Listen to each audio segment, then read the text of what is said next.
6 llamadas telefónicas, 1985. Stanley Ulrich toma un baño. Patricia Ulrich diría más tarde a su madre que algo iba mal y ella debía haberlo sabido. Debía haberlo sabido, dijo, porque Stanley nunca se bañaba al anochecer. Tomaba una ducha por la mañana temprano y a veces un largo baño de inmersión por la noche, con una revista en una mano y una cerveza fría en la otra. Pero los baños a las 7 de la tarde no eran su estilo. Además estaba aquello de los libros. Stanley tendría que haber quedado encantado con eso. Sin embargo, por algún motivo que ella no llegaba a comprender, parecía preocupado y deprimido. Unos 3 meses antes de aquella noche terrible, Stanley había descubierto que un amigo de su infancia era escritor, pero no escritor de verdad, dijo Patricia a su madre, sino novelista. El nombre escrito en los libros era William Jembrough, pero Stanley solía referirse a él con el apodo de Bill el Tartaja. Había leído casi todos los libros de ese hombre. Aquella noche, la noche del baño, estaba leyendo el último. Era el 28 de mayo de 1985. También Patty había cogido uno de esos libros por pura curiosidad, solo para dejarlo después de 3 capítulos. No era simplemente una novela, dijo a su madre. Más adelante era de terror. Lo dijo exactamente así en una sola palabra. ¿Cómo habría dicho de sexo? Patty era una mujer dulce y bondadosa, pero no se expresaba demasiado bien. Habría querido contar lo mucho que el libro la había asustado y por qué la inquietaba tanto, pero no pudo. Estaba lleno de monstruos, dijo, lleno de monstruos que perseguían a los niños. Habían asesinatos y no sé, sentimientos desagradables, sufrimientos, cosas así. En realidad le había parecido casi pornográfico. Esa palabra se le escapaba probablemente porque no sabía lo que significaba.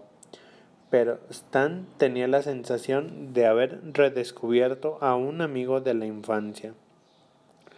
Habló de escribirle, pero yo sabía que no lo haría jamás. Sabía que esas novelas lo habían puesto mal a él también. Y entonces Patty Ulrich se echó a llorar. Esa noche, cuando apenas faltaban 6 meses para cumplirse 28 años desde aquel día de 1957 en que George Denbrough había conocido al payaso, Pennywise, Stanley y Patty estaban sentados en la salita de su casa en un suburbio de Atlanta, con el televisor encendido. Patty, sentada en el sofá frente al aparato, repartía su atención entre un montón de ropa para repasar y Family Feud, el programa de juegos que tanto le gustaba. Adoraba a Richard Dawson, el presentador. La cadena de su reloj le parecía sumamente sexy, aunque no lo habría admitido ni en el potro de tortura. También le gustaba el programa porque casi siempre adivinaba las respuestas más populares. En Family Feud no había respuestas acertadas, había que adivinar las más frecuentes. Una vez había preguntado a Stan por qué a las familias del programa les resultaba tan difícil adivinar las respuestas cuando a ella les resultaba tan fácil. Ha de ser más difícil cuando estás allí abajo, los reflectores, sugirió Stanley, y ella tuvo la sensación de que le cruzaba una sombra por la cara. Todo es mucho más difícil cuando es real. Es entonces cuando te ahogas, cuando es real. Patty decidió que él debía de tener razón. A veces Stanley era muy agudo en cuanto a la naturaleza humana, mucho más que su viejo amigo William Denbrough, que se había hecho rico escribiendo un montón de libros de terror que apelaban a lo más bajo de la naturaleza humana. Pero a los Urys no les iba nada mal. Por cierto, el barrio donde vivían era de los elegantes. La casa que había comprado en 1979 por $87,000 se podía vender rápidamente por $165,000. Ella no tenía ningún interés en vender, pero siempre convenía saber ese tipo de cosas. A veces, cuando volvía del supermercado en su Volvo, Stanley tenía un Mercedes Diesel y veía su casa, elegantemente retirada tras el seto de tejos. Pensaba, ¿quién vive aquí? Vaya, si soy yo, la señora Urys. Pero la idea no la hacía del todo feliz. A ella se mezclaba un orgullo tan feroz que a veces la inquietaba.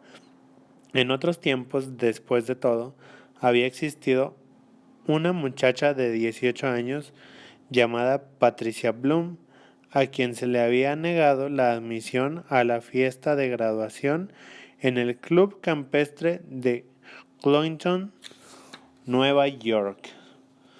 Se le había negado la admisión naturalmente porque su apellido era judío y eso era ella en 1967.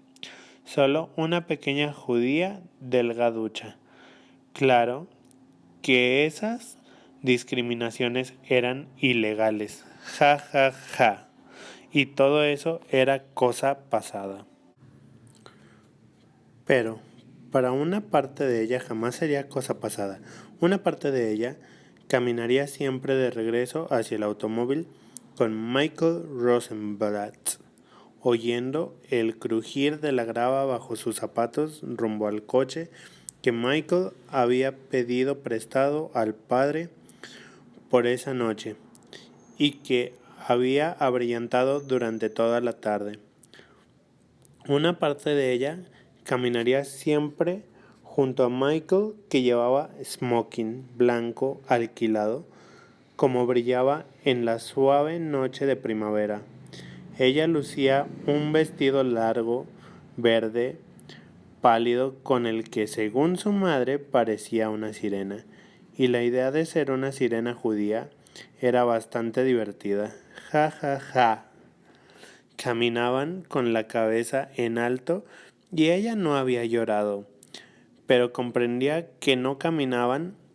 No, nada de eso. Iban escurriéndose como seres sórdidos, sintiéndose más judíos que nunca, sintiéndose prestamistas, viajeros en coches de ganado, aceitosos, narigones, cetrinos, sintiéndose la caricatura de un judío. Querían sentir rabia y no podían. La rabia solo vino después, cuando ya no importaba. En ese momento ella solo sintió vergüenza y dolor, y alguien rió. Fue una risa aguda, penetrante, como un veloz correr de notas en un piano. En el automóvil sí pudo llorar, claro que sí. La sirena judía llorando como una loca.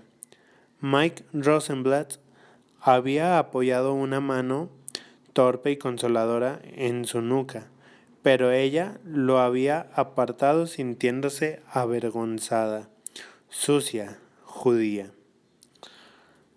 La casa tan elegante, retirada tras los setos de tejos, mejoraba un poco aquello, pero no del todo. Aún estaban allí el dolor y la vergüenza. Ni siquiera la aceptación de ese vecindario elegante y adinerado borraba aquella interminable caminata con el crujir de la gravilla bajo sus zapatos. Ni siquiera el hecho de ser miembros de ese club campestre, donde el jefe de camareros lo saludaba siempre con sereno respeto. Buenas noches, señor Ulrich, señora. Llegaba a su casa acunada por su Volvo 1984 y la contemplaba en medio de los prados verdes, y con frecuencia, tal vez con demasiada frecuencia, recordaba aquella risa aguda. Ojalá la muchacha que había reído así estuviera viviendo en una casita miserable, con un esposo Goyims que le pegara, que hubiera abortado 3 veces, que su marido la engañara con mujeres enfermas, que tuviera hernia de disco, pies planos y quistes en su puerca lengua simuladora.